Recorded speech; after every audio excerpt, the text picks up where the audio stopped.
Netflix पर release हुई web series डब्बा कार्टेल में उन महिलाओं की कहानी दिखाई गई है जो एक्सीडेंटली ड्रग्स का बिजनेस शुरू करती हैं।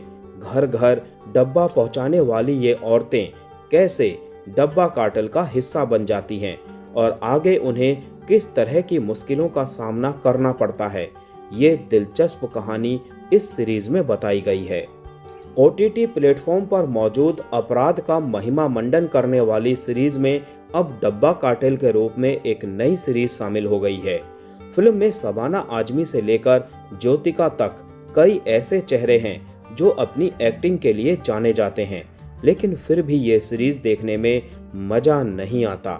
जो वेब सीरीज हमें बिंज वॉच करने पर मजबूर कर दे, जिसे अधूरा छोड़ने के बाद भी आगे क्या हो रहा है ये उत्सुकता आपको इस सीरीज से दूर रहने ना दे, उस वेब सीरीज को हम एक अच्छी वेब सीरीज कह सकते हैं। लेकिन इस सीरीज के साथ ऐसा बिल्कुल भी नहीं होता। क्राइम ग्लोरिफिकेशन का आसान फॉर्मेट अपनाने के बावजूद डब्बा कार्टेल प्रभावित नहीं कर पाती। मुंबई के नज़दीक ठाणे की रहने वाली हाउसवाइफ राजी यानी कि शालिनी पांडे अपनी नौकरानी माला को साथ में लेकर डब्बा सर्विस चलाती है। अपने डब्बे में से वो जरूरतमंद औरतों को कुछ ऐसी जड़ी बूटी बेचती है जो उनके वैवाहिक जीवन का ख्याल रखे। लेकिन इस बीच वो एक ऐसी मुसीबत में फंस जाती है कि उनकी डब्बा सर्विस डब्बा कार्टेल में बदल जाती है। मजबूरी और लालच के बीच घूमने वाले इस क्राइम ड्रामा में आगे क्या होता है, ये जानने के लिए आपको नेटफ्लिक्स पर डब्बा कार्टेल देखनी पड़ेगी दोस्तों। डब्बा कार्टेल से पहले हॉटस्टार पर सास बहू और फ्लेमिंगो सीरीज रिलीज हुई थी।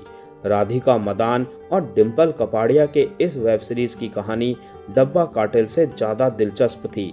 इस पूरी सीरीज में ओरिजिनलिटी मिसिंग है।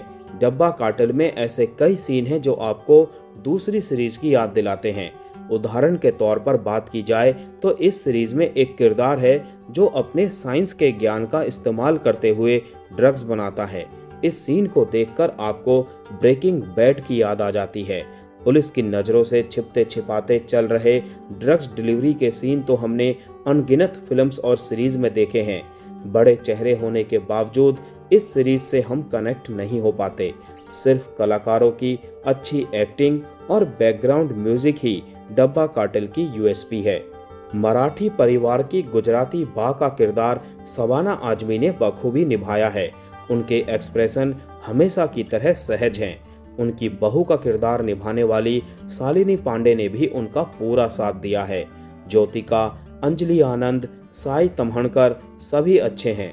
एक तरफ शबाना आजमी और दूसरी तरफ गजराज राव इस सीरीज को संभालने की पूरी कोशिश करते हैं।